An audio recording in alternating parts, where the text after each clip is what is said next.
Hey, y'all. Lisa Kipps-Brown here, your host for Adaptable Entrepreneurs. And I'm very excited tonight to have my guest and friend, Sande Golgart, who is president of Zonez. Man, this company is so cool. And I have been looking at your products all week and thinking, God, if I only owned a big company that I had like a big building and I need to do all this cool stuff for. So, Sande, I want you to introduce yourself, tell a bit about your company and also about your background before you joined Zonez. And then we're going to talk about the really cool stuff that y'all have done in response to COVID. Sure. Thank you. And thank you for having me. Yeah. So as you mentioned, my name is Sande Golgart. I'm the president of Zonez. At Zonez, we manufacture freestanding suites. And they're an incredible product that really help people to get what they want when it comes to their office space without having to go through all of the trials, tribulations, waste, and disruption that comes with doing construction. And, my background, I've been in commercial real estate now for over 20 years. For 16 of those years, I was senior vice president at IWG Regis, which is the world's largest shared office space company. I ran about 250 locations. Wow. And I went through 500 plus new build outs and renovations.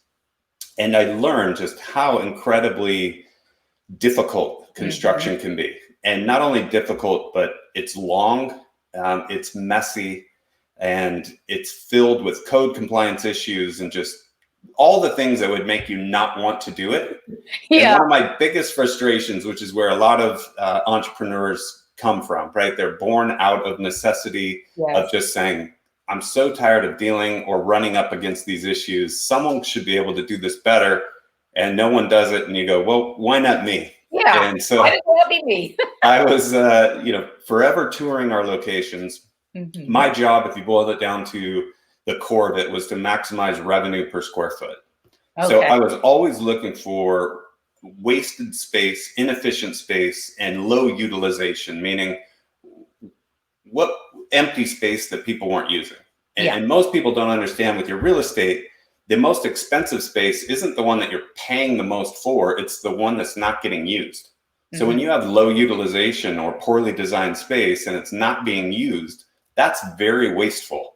If half of your space never really gets used, and a lot of utilization is now down about 25%, believe it or not. That's not COVID related, that's just office space related. Oh, it always has been, regardless. Always. But more so now that so many people have flexibility and technology where you can work from just about anywhere. So I would look at our space and I would say, this should be different, that should be different. If only we could do X, Y, and Z, this place would really be highly efficient and the best possible space. I would then write that up, send it to our finance department. We'd run the calculations, and literally 90% of the time, it was too expensive, too disruptive, and just impossible to get done. So that's a frustration when you know that you could make it better, but the way that you are accustomed to doing things makes it prohibitive. It's really, really frustrating. So I had 16 years of that pent up frustration when modular construction was kind of introduced to me. And I just looked at it and I said, wow, if you could get to the point where you could go down a menu and say, I'd like one of those, I'd like one of these. Yes. Or what you and I talked about earlier, where government changes regulations and you're now required, in a company of 100 plus employees in most states to provide a mother's room where, new mothers have a lactation space that's private to them, it's comfortable, to go through the pains of having to build that out can just be, very difficult. And so to press a button, call us up and say, we'd like one of those. That's awesome. And have it delivered and, installed in hours, not months. Versus months. Fascinating. I didn't even know that was required by law now for companies over 100. And I think it's a wonderful thing. But like most wonderful things, it is really hard to implement. And it's not, a lot of times people think companies are big, bad, greedy. It's sometimes they are, but a lot of times it's just that, they can't do everything for everybody. And the room, the mother's room, is that what y'all call it? Yeah. That is so cool. Yeah, it really is. It really is. Tell them a little bit about it, and then I want to backtrack and, and talk about your evolution some more. Sure. So this is a very well-designed private space that creates the privacy that new mothers need, with all of the comforts inside of a room that new mothers need. So it's got electricity, it's got plugins for small refrigerators, it's got countertop space, very comfortable seating that employers add. Nice. And then, of course, all the things that you need before you go back to work, like a full-length mirror, and those things that you want but might not think about, so that people can escape to that comfortable space, that private space, and then come back into the workspace without, feeling ashamed or feeling like I have to go into a closet, or some of the things that companies do, whether they're bad, greedy companies or just they're trying and they don't have the space. Yeah. You should be providing a well thought out room that is ideal for what your employees need. And that's not only for new mothers, but that's for all your employees. The data will show very clearly the new open design, or the way people have designed their space. The most effective space does the best job at providing employees with the space and resources they need to get the job done that they need to do at that time, for a specific task. So sometimes sitting out in an open area is great. You put on your headphones, you're crunching out your computer. Sometimes you need a place to do a video call or a sales call, or have an important private call, and you need privacy. Sometimes you need a collaboration space. So we enable companies to get those things and make their space the best possible space and resource to support their employees, to let them do what they need to do when they need to do it for the specific task that they have at that time. And that's what makes space work for you, as opposed to a design that doesn't quite work for everyone. That's really cool. And the thing with mothers also, and me, I mean, my kids are grown now, they're 30 and 32, but back all those decades ago, when I was a breastfeeding mom, it's like, if you're uncomfortable, you can't do what you need to do, and you can't pump milk because it's like, oh my God, I'm not coming out. Right. So the fact that they have a place that they can feel comfortable and not self-conscious, and then when they go back out, they feel like, okay, I'm dressed, I'm all together. I think that's awesome. And the thing about all the different spaces, I was able to tour Google's offices in New York. God, it's probably been like, I don't know, 8 years ago or something. And that was really cool because, there were all these open spaces, but they had it looked like old telephone booths where you could sit in and have a private call. And then they had the pod, I can't think of what you call it, pod that you get in that everything is so quiet just for relaxation.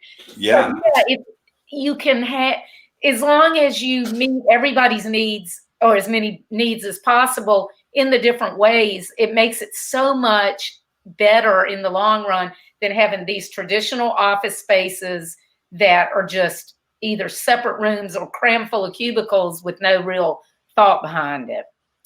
You're 100% right. And that's the key, is giving people, not just give them everything, but give them access to the things that they need to have access to when they need that. So there are ratios out there that companies can reach out to us for, that provide you the guidance on how many of these to get for the number of employees that you have, and make your space work better, for your employees. And there's no secret to why you should do this. It's to enhance productivity and maximize productivity. Yeah. Most employees want to be productive. They want to do a good job. And so to the extent you can provide them with the resources and support to allow that, by giving them the room, the privacy, the comfort to do whatever job it is that they need to do at that time, the more productive they will be. And we've learned a lot of this with our latest innovation, which is our clean zones innovation. And that is through research we did back in April about where companies need to be met on the other side of this pandemic we're all suffering through. And it has to do with providing the right space allocation, but also clean air, and make sure that air is being filtered. And that's obviously tremendously important and critical when it comes to things like COVID and flu season and allergies. But our research showed even more, as important, Harvard did a lot of research around just your cognitive thinking. Yeah. And so when air quality on a floor drops, late in the day, and you have a lot of people just naturally breathing, carbon dioxide levels go up, VOCs start to rise. But if you have filtration that's providing the right air exchanges, your cognitive thinking and your alertness stays incredibly high, and you're then that much more productive. So we have that solution as well through our Clean Zones line of solutions, which was designed in response to COVID, but now we're finding, and our customers are finding, the benefits to just clean filtered air goes far beyond, and I think will be the biggest change that we see on the other side of this pandemic that helps companies and employees be more productive moving forward. That's really interesting. I didn't know that about the Harvard study. It makes sense though. And y'all out there, what he's talking about is it's a product that actually cleans the air within a worker's personal space, right? Like Correct. a 10 by 10 foot space. So, the HVAC unit, all the filters or whatever on the wall and the ceiling, everything's got to go past you before it gets to that.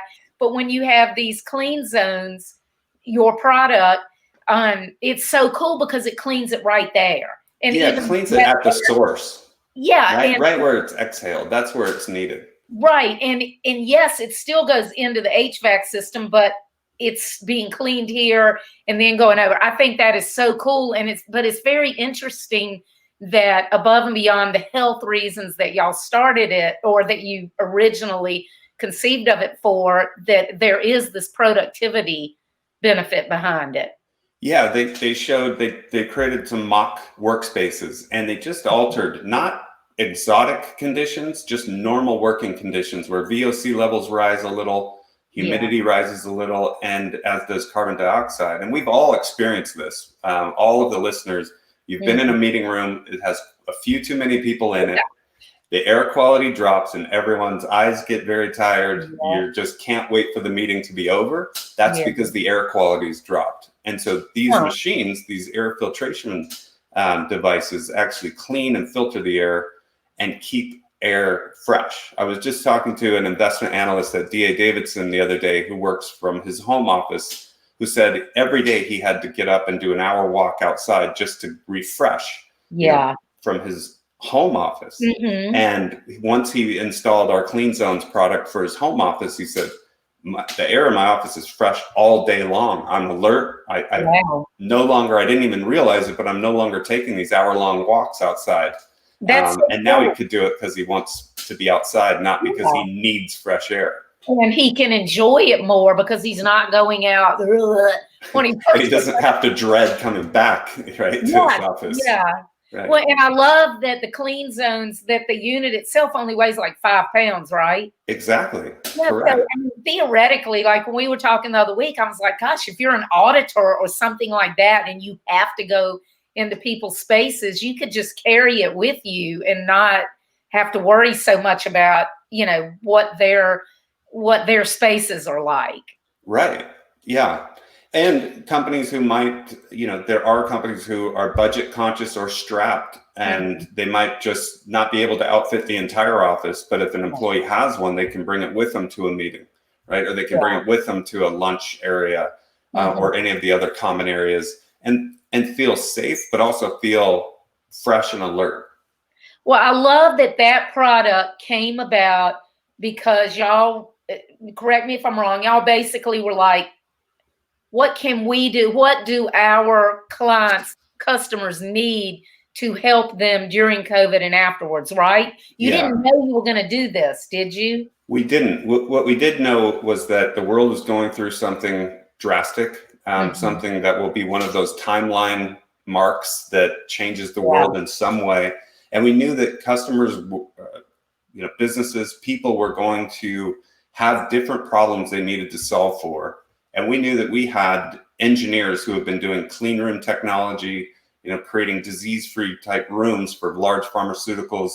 We had that level of experience, and we thought we should really find out where companies need to be met. What are the biggest challenges they will face on the other side of this pandemic, so we can be prepared to help them.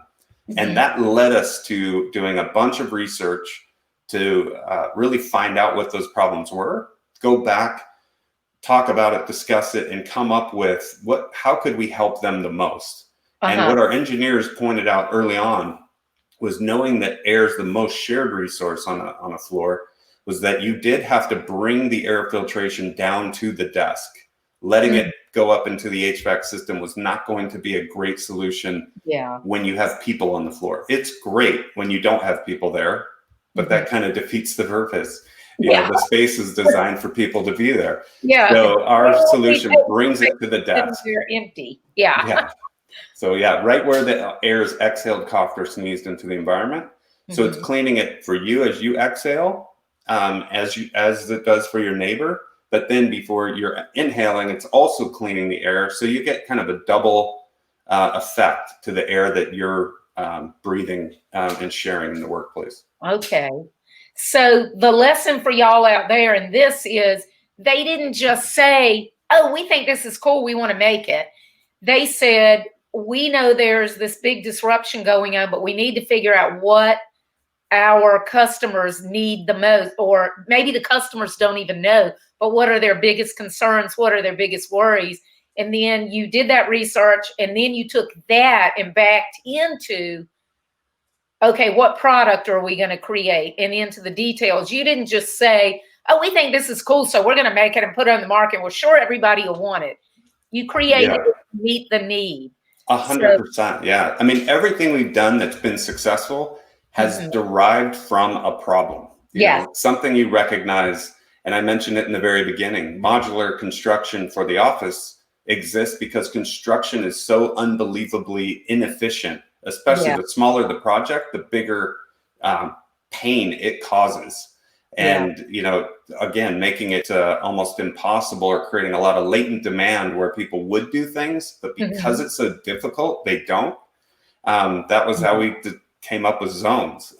This was a pandemic that was spreading across the world, and we knew on the other side there were going to be some big problems. So rather than just try and guess at, you know, acrylic screens or things that we now know don't work, we found out what was the problem and what were the problems that you would have to encounter and face and solve for to get to the point where you could really provide something of value.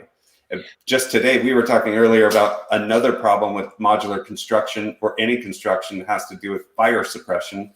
And that's one of the biggest challenges everyone in modular faces. And that has led us to a new solution for our ceiling, which we're coming out with on January 1st, which has this incredible technology that will actually, as sprinklers hit it, you know, ceiling tiles will dissolve and allow water to come through. So it eliminates that painful process of adding sprinklers inside these rooms, which is really a big pain to deal with. Oh gosh, yeah. That is so cool though. Yeah. I mean, and it's totally creative thinking. It's not, we just all get so stuck in looking at what we have and thinking of all of our ideas within those parameters. And I think it's so cool that you basically took, okay, what's the problem? The problem is we already have sprinklers, but they can't get into this room. So let's just get rid of the thing in the middle that's keeping the sprinkler from getting in. Right.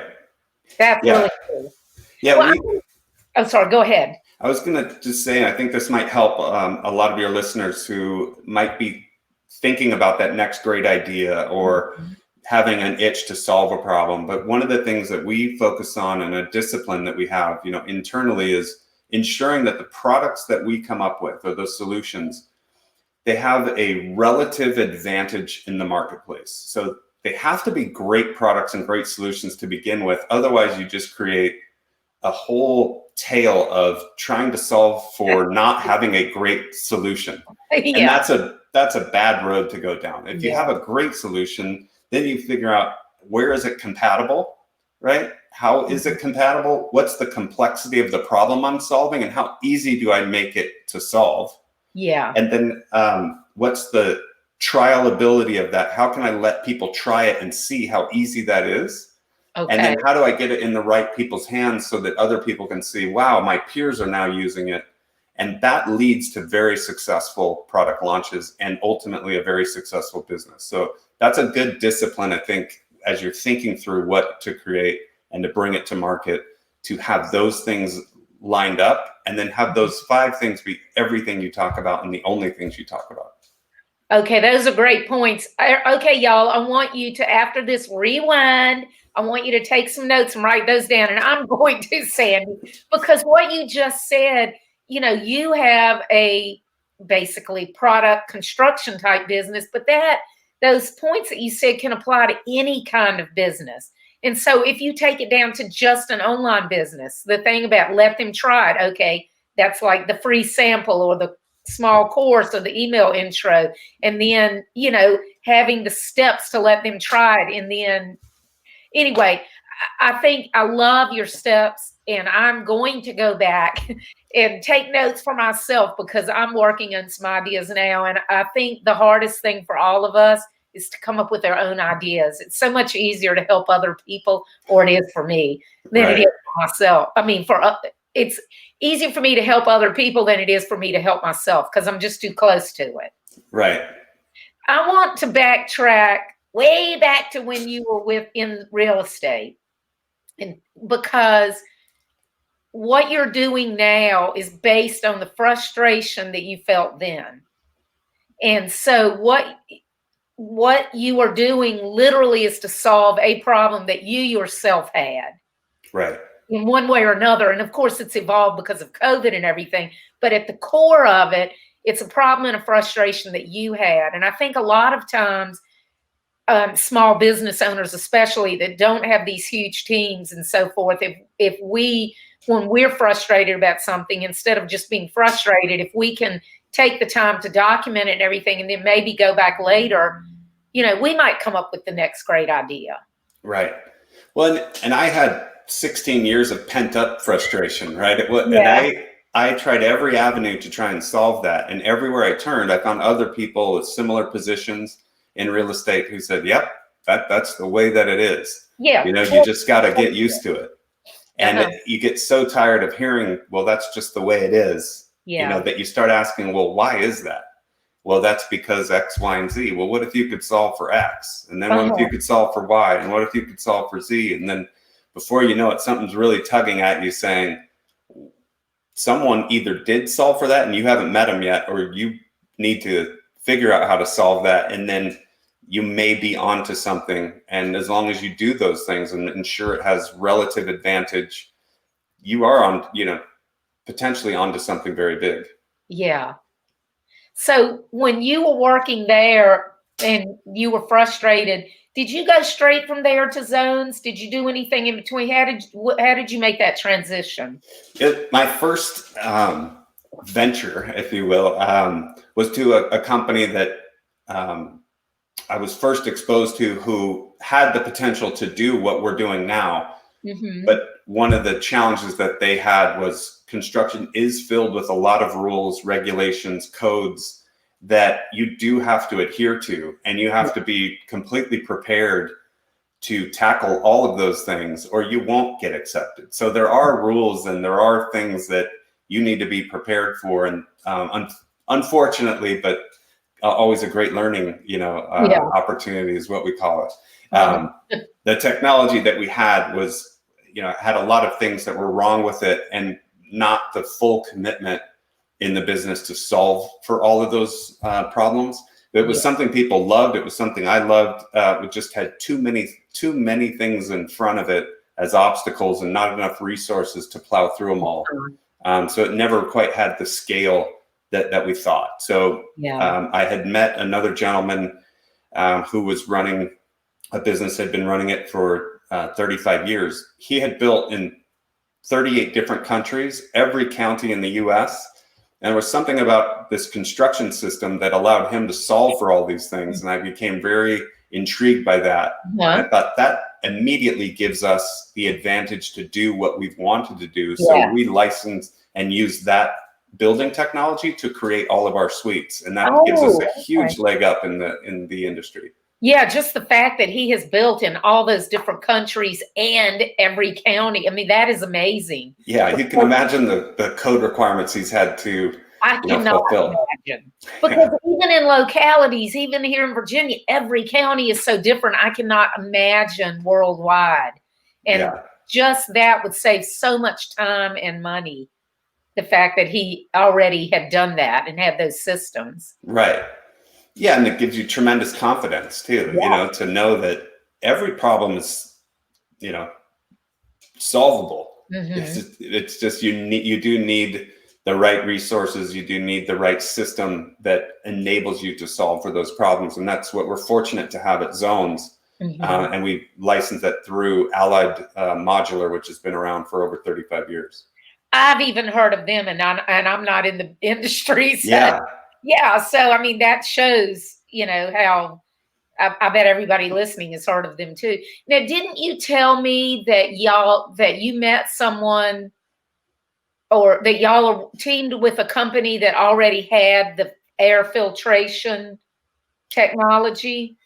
Yeah, so when we first set out to solve this problem, we internally wanted to do it all ourselves, Mm-hmm. right? And one of the things that we had to do is back up, because air filtration too is a very complicated, Yes. a lot of problems that you have to be aware of, you have to solve. There has to be scientific proof, and it's not something you want to trip over. Just that one problem is like in a whole world in and of itself. Exactly. And so that was one of the things we recognized, is if we were going to be there in time to really help companies, we couldn't afford to make any mistakes along the way and then back up and clean up our own mess, if you will. So with air filtration, there are a number of companies who've been doing that, and the technologies we use have been around for decades and they're proven. So we found a great partner who has mastered that. We found them being willing to customize what they have done to meet the needs that we had, which is bring it to the desk, put it in a desk panel, have all these other great specifications, and we were able to partner and deliver something that we knew worked day one, and we didn't have to go through any kind of trials. We didn't have to invent anything new. We had to bring things together and properly assemble them and design them so that they would work in the manner that they needed to work to really help companies.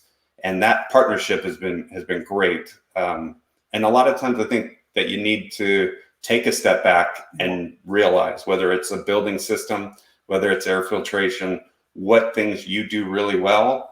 If there are things that you absolutely need and people can do it better than you, either learn how to do it as well as them quickly, or partner and license things that other people have already perfected. Yeah. You're not reinventing the wheel. Why put your efforts and resources into something that somebody else already does so beautifully, and that you probably would need to put everything into just to get to the point that they are. Right. So the fact that y'all recognize that, and that's something else that everybody out there, you need to think about that. Whatever work you're doing, don't try to be everything to everybody. I'm not sure if I lost Sandy. He might have lost his signal. I don't know. But don't try to be everything to everybody. Figure out what you're good at, and then find the people that you can actually partner with. I hope he comes back, because I'm not finished talking. Sorry, y'all. Anyway, so I'm just going to keep talking. So the thing that I love about what Sandy is doing, first of all, obviously I love the product. It can help a lot of people, and there are so many uses for it out there, not just in business, but also in people's homes. I'm sure that they're already thinking about that. But Sandy, are you there? Nope. Okay, he's not. He'll be back, I hope. But the thing that I love about what they're doing is that they, first of all the way back, he recognized in real estate these problems that he was not able to find a solution for. So for all those 16 years, he was frustrated. All of us, let me see. Yeah, here he is. Hey. Hey, I was just blabbing on. I could hear you. I don't know what happened to the connection. I just lost you. Sorry, I couldn't hear you and couldn't see you. So I was just Okay. summarizing, but I'll stop summarizing since you're back. But I was I was just talking about how I love that it all started from the frustrations that you had, and that if we can all be more conscious of our daily everything that we're doing and any little thing that we're frustrated, I think that there's so many things any of us could dream up, but we're too busy doing our own thing to recognize those opportunities. Yeah, I think that's great advice. I think coupled with that, if there are listeners who maybe think they're onto something, the thing I see a lot of people do that hurts them is they get so caught up in their own product or their own Yeah. service, they start to forget the problem they were originally there to solve, and they Uh-huh. kind of go off into making it cool or making it better for themselves. And Yeah. then when you get back in touch with the people with the problem, they start saying, well, could you solve for this, that, and the other? And they say, no, but we added these other features that are so cool. And they go, well, that doesn't really help me. And Yeah. so some of the companies, Google and Facebook and Microsoft and all these people, they spend so much time with whether it's packaging or the way that you install something now to make it so easy for you. I think people can learn a lot from that and really pay attention to getting back and always staying incredibly in touch and fully engaged in what's the problem I'm solving for. And can I solve for it better, faster, easier, more cost effectively, and do that over and over and over again? Pretty soon, the people who have that problem will naturally gravitate to you and say, wow, I need to start using that because that solves my problems. And if you're solving problems for people, gosh, we all have so many of them, that we would love to solve for. Yeah. That immediately is kind of springboards your business and can help you be wildly successful. So obviously, you need to have people that you're staying in touch with all along when you're doing something so that you're keeping yourself in check, right? Right. And that you're having beta testers, whatever. You're getting feedback all along the way. Do you have any advice for people? Maybe they don't have a customer base yet. Do you have any advice for how they could go about it? And I know that this is totally different because obviously building is totally different from perfume or whatever. But do you have any advice for people of how they might be able to go about doing that? Yeah, I think it's great advice and not that difficult to do, to find people who are willing to work with you, who have the problems that you're trying to solve, and ask them to be a part of it. Just say, look, I'll give you, free product. I'd love to get your, advice, your feedback, and help us create something. And most people, I learned a long, long time ago, wish I had learned it even earlier. When you ask for help, it's amazing how many people are willing to help you. That's true. And the people love to help, but you have to be very specific about the type of help that you need. Yeah. And then people will show up in large numbers to help you. Yeah. And I think the thing about being specific, because people do really want to help, but if you just say something general, they don't know. I mean, and they're too busy on their own to figure out what you want. But I also think that most of us don't know what we want. Right. And you're right. So if we don't know what we want, that means we don't even really know what our product is. We don't really know who our target market is or anything, right? Right. So I've taken that lesson to myself that if it's hard for me to ask somebody, do you know anybody who whatever, if it's hard for me to voice to somebody exactly who it is that they might know that might be a good connection for me, then that means I don't even know who it is. Which makes it very hard for people to help you. Yeah, it does. Yeah. It's just, I've said this a million times. I feel like so many of us are just too close to our own businesses. We're like the old saying, you can't see the forest for the trees. We're so close to it. We're so busy working on it that we either don't take the time, or we just, even when we do, we can't separate ourselves to take that step back and be able to look at things objectively, from a 30,000 foot level. Right. And personally, I think it's good if you have somebody that you can talk with, another entrepreneur, whatever, a friend, somebody who's not even in your space, who really doesn't even know that much about it, but they know enough to know, if they might want it or not. A lot of times people like that know the least about the business that you're in will be able to give you the best feedback, because they're not all caught up in, like you said, all the features that are, oh my God, this is so cool. And like in my world, they're not all caught up in what are the apps that somebody's using and what programming language or whatever, Right. they're not getting bogged in those details. They're looking more up at layman's level of just what is the problem and what do people need. Right. No, I think you're 100% right. And I think in the professional world, there are a lot of people who are experts at professional coaching, performance, a lot of areas where they know fundamentals. They know how to help you be better. They might not know anything about your business. And that's sometimes even better, because they keep you focused on the fundamentals, because they don't know about air filtration. They don't know about construction, but they do know it needs to have a very relative advantage. They do know that needs to be obvious. It might be obvious to me because I'm in that space, but they might say, I have no clue. You haven't made it simple enough for me to figure out what you do. So someone in my shoes doesn't know how great this is. And you go, wow, that's right. I haven't made it simple enough. I haven't made it compatible enough or easy enough to solve complex problems. I better get to work on that. And you would have missed that completely had you just reached out to people who are just like you, who know what you're doing. Yeah, great point about coaches. Hey, we all think we're smart, but if somebody like Tiger Woods needs a coach, we need a coach. And again, like you said, somebody who isn't even in your field is usually better because they're not caught up in all the same stuff that you are. They're looking at it from a different angle. Right.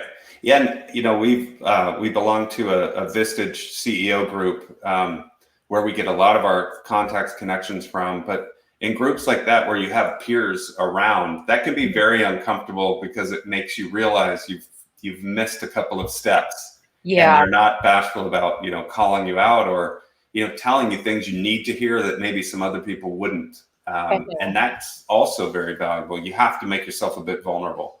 Yeah, definitely. So that's like a peer group of CEOs? Yeah, exactly. Yeah. So for somebody like me and most of my followers, basically y'all think of masterminds, because and when you're in a mastermind group, you're in a group of people who they want to succeed and they want to help you succeed. And the best way to help each other to succeed is to be brutally honest. And like you said, you have to make yourself vulnerable if you're going to be in those things. But until you're willing to make yourself vulnerable, you can't really be successful because you're too caught up in your own self rather than actually solving the problem. Yeah. We always say we'd rather be much more vulnerable in a group setting like that than being vulnerable as an entrepreneur with all your resources tied up into something and you missed a few steps, right? Yeah. That's being vulnerable. Yeah, that's a great point. So the clean zones, I know you have the standalone units, and is there any like price range that they're in, or can you say anything about that? Yeah, for as little as $250, you can have your air filtration unit for your own space. Okay. And that's about 1,000 cubic feet. Or you can have a desk mounted panel, which is the ideal solution. And that's about $700. And that's a full panel with blocking and air filtration. It's all built into one unit. And that is by far and away the best solution. And then most of our customers buy a combination of the two or some other things that we have that allow you to hang it on a wall or hang it over existing furniture. But it's very, very inexpensive. In fact, we talk all the time. That's not that much at all. Well, if you ask a customer, what is another thing that you invest $300 in total that really truly enhances people's productivity, makes them more alert, helps keep people safe, helps keep people at work and working at their best? There's Yeah. very few things that you can think of. Yeah. You know, people will spend that on, you know, a pizza party or a lunch and hope that that Exactly. drives morale or something. This is something that for years, an employee and an employer will benefit from, you know, Yeah. really for life. That is so cool. So the units, like the mother space or any of the units, what kind of price ranges are those? Those are so starting with phone booths. You talked about Google having access to those. So our system allows us to generate, manufacture super high quality, well engineered products, but do it at a mid market price point. So where you're paying, you know, 8, 9, even 12,000 for some of these units, you can get ours for less than 6,000. Wow. Yeah. That's so that whole big unit that you're talking about, and y'all, these are really cool. You need to go to their site. It's zonez.com, right? That's correct. Yeah. Yeah, you really need to go look at them. Like I said, I was looking at them the other day again, and I was just thinking, this is so cool. And the great thing for companies is no matter where they're at, they can pick it up and take it. They haven't built something in a space that they're renting that they've sunk the money into, and now they have to go to another place. Right. Yeah, you have accelerated depreciation because it's a freestanding unit and not construction. So that's super beneficial. And then when you leave or you want to reconfigure, you can take them down, put them back together somewhere else that you just simply can't do with traditional construction. And when you leave, you can take it with you. That is really cool. So I want y'all to go to the Zonez website, zonez.com. I want you to obviously check it out in case you might need it for your own business, but I want you to check it out and think about those products in relation to how Sandy said he started out in commercial real estate and managing all these properties all over the world. Think about that business that he was in and the frustration that he felt, and then think about how his journey into what he's doing now. And maybe that might help you come up with some idea, who knows, some idea that for something that you might be able to create or a service that you might be able to provide. Yeah, I would imagine there's plenty of people tuning in who are in a very similar situation where they say, yeah, there are these problems. Either I've experienced them or my customers are experiencing them. And I'm sure by being in touch with that and being the entrepreneurs that they are, they'll enhance or create something that really solves big problems. Yeah. Well, I really appreciate everything that y'all are doing. I think I think all of it's awesome, but the clean zones thing is so cool. And I've even told my daughter about it because she has like immune system issues and so forth. So I've even told her about it for their condo, you know, because it can't hurt anything. And at the price point, you know, you never know what benefits you might see. So I appreciate it on a personal level. Yeah. Well, thank you. Yeah, thank you so much for joining me, Sandy. And oh, by the way, y'all, Sandy is also going to be in my book that I've told y'all a little bit about, but not very much. I've leaked out a little. Disrupt Your Now, the Successful Entrepreneur's Guide to Reimagining Your Business and Life. So he's going to be in the book helping y'all through the book tackle reimagining your own business so that you can live the life that you want to live. And I really appreciate you joining us here, Sandy. And I appreciate the fact that you're going to be in the book. Yeah, well, I appreciate it as well. Thank you so much for your time. Okay, and thank you. And I'll talk with you later. All right, bye. Thanks. Bye-bye.